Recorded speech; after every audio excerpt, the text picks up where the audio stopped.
शेतकऱ्यांच्या विविध प्रश्नी आता 23 तारखेला लामजाणा येथे औसा तालुक्यातील लामजाणा येथे शेतकऱ्यांचं रास्ता रोको भव्य रास्ता रोको होणार आहे।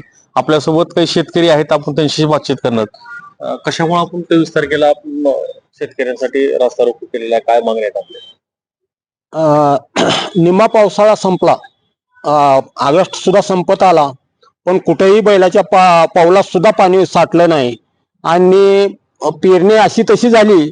पण आता सोयाबीनच्या माना टाकलेत, सोयाबीन हातचं चाललंय आणि जी बी आतापासून खर्च पूर्ण शेतकऱ्यांनी केलाय ती खर्च सुद्धा भरून निघणार नाही अशी परिस्थिती सध्या शेतकऱ्यावर आलेली आहे। म्हणून आम्ही 23 तारखेला सरकारचं लक्ष वेधण्यासाठी रस्ता रोको ठेवलेला आहे। नियमित कर्ज फेड करणाऱ्या शेतकऱ्याला 2 लाख प्रोत्साहनपर अनुदान मिळावं या मागणीसाठी आम्ही रस्त्यावर येणार आहोत। दुसरी गोष्ट, महाराष्ट्राचे मुख्यमंत्री गेल्या वर्षी अतिवृष्टीच्या काळामध्ये 17,500 रुपये पीक विमा देतो म्हणले, त्यांनी दिले नाहीत, म्हणजे ती घोषणा झाली। म्हणून आम्ही रस्त्यावर उद्या 23 तारखेला 11 वाजता लामजाणा पाटी इथं रस्ता रोको करणार आहोत आणि आम्ही यावेळेस सर्व शेतकरी संघटना एकत्र येऊन शेतकऱ्याला आवाहन करीत आहोत, पक्षाचे जोडे बाजूला ठेवा, शेतकरी म्हणून एकत्र या, तरच आपल्याला न्याय मिळणार आहे, नाही तर न्याय मिळणार नाही। आम्ही या आंदोलनामध्ये आम्ही सगळे शेतकरी चळवळी आणि शेतकरी एकत्र येऊन जी लढा आहे ही तीव्र लढा करणार आहोत। सत्ताधारी आणि विरोधी यांनी शेतकऱ्याला जी बगल दिली आहे त्यांना धडा देणार आहोत। पीक विमा ज्या पद्धतीने शेतकऱ्यांना सरसकट कर्जमाफी 2 लाखापर्यंत सरकारने केलेली आहे, तर त्याच्यावर समाधान आहेत का शेतकरी? समाधानी का नाहीत सांगतो, फक्त 10% शेतकऱ्याला या कर्जमाफीचा लाभ आहे। 50 आपलं म्हणजे 2 लाखापासून 90% शेतकऱ्याला ह्याचा फायदाच नाही। आम्ही नियमित कर्ज फेड करून का चूक झाली आहे का आमची, आम्ही चूक केली आहे का, सरकारनं आम्हाला का प्रोत्साहनपर अनुदान थकबाकीदाराबरोबर दिलं नाही, म्हणून शेतकऱ्यात रोष आहे। शेतकरी का म्हणलेला आहे, 100% मार्क घेणाऱ्या विद्यार्थ्याचं बक्षीस नाही आणि 20% आणि 25% मार्क घेणारे थकबाकीदार असणारे शेतकऱ्याला 2 लाख आणि नियमित कर्ज फेड करून आम्ही अर्थव्यवस्था बँकेची नीट ठेवली, त्या शेतकऱ्याला मात्र 50,000वर बोलवण करायचं सरकारचं धोरण आहे, ते हाणून पाडणार आहोत आणि सरकारला 2 लाख रुपये नियमित कर्ज फेड करणाऱ्या शेतकऱ्याला द्यायला भाग पाडणार आहोत। आणखीन काही शेतकरी सांग काय भूमिका असणार? खरं बघायला गेलं तर शेतकऱ्यावर झालेलं कर्ज हे शेतकऱ्याच्या चुकीचं नसून सरकारच्या चुकीच्या धोरणाचं द्योतक आहे ते।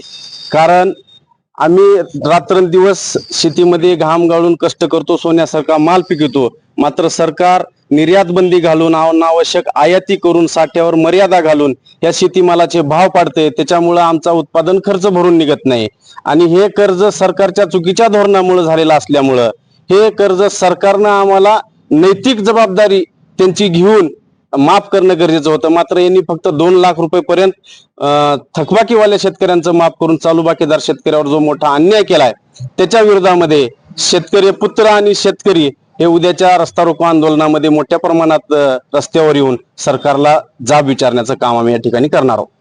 आणखीन काही शेतकरी संघटनेचे पदाधिकारी आपण त्यांच्याशी बातचीत करणार। हे पहा, खरं तर ज्या वेळी पिकले त्या वेळेस लुटलेलं आहे आणि म्हणून त्याच वेळेस शेतकऱ्याचं देणं घेणं फिटलेलं आहे। अशा पद्धतीनं येणाऱ्या 23 तारखेला आम्ही लामजाणा पाटी तालुका औसा जिल्हा लातूर इथं खूप मोठ्या पद्धतीनं रास्ता रोकोचं नियोजन केलेलं आहे। खरं तर चुकीच्या धोरणामुळे शेतकऱ्यावर आज कर्जबाजारीपणाची वेळ आलेली आहे। दिवसेंदिवस दररोजच्या दररोज शेतकरी आत्महत्या करतोय, मात्र सरकारला याचं काही देणं घेणं राहिलेलं नाही। ऑगस्ट क्रांती दिनापासून 15 ऑगस्ट स्वातंत्र्य दिनापर्यंत क्रांतिकारी शेतकरी संघटनेच्या वतीनं आम्ही महाराष्ट्रभर आंदोलन केलेले आहेत, तरीही सरकारला जाग येत नाही, विरोधक पण गप्प बसू नये म्हणून शेतकरीच आता रस्त्यावर उतरलेला आहे आणि येणाऱ्या काळामध्ये शेतकऱ्यांना जे नियमित कर्ज फेड करणारा शेतकरी आहे त्याला सुद्धा 2 लाख रुपये मिळाले पाहिजे याच्यासाठी रस्त्यावरचा संघर्ष अटळ आहे आणि 23 तारखेला त्याचं पहिलं उदाहरण लातूर जिल्ह्यातल्या लामजाणा पाटीत छत्रपती शिवाजी राजांच्या पुतळ्याच्या समोर हायवेवरती हे रास्ता रोको करू आणि प्रचंड मोठ्या पद्धतीचा सरकारच्या विरोधात जो शेतकऱ्याचा आक्रोश आहे तो आक्रोश आम्ही व्यक्त करू.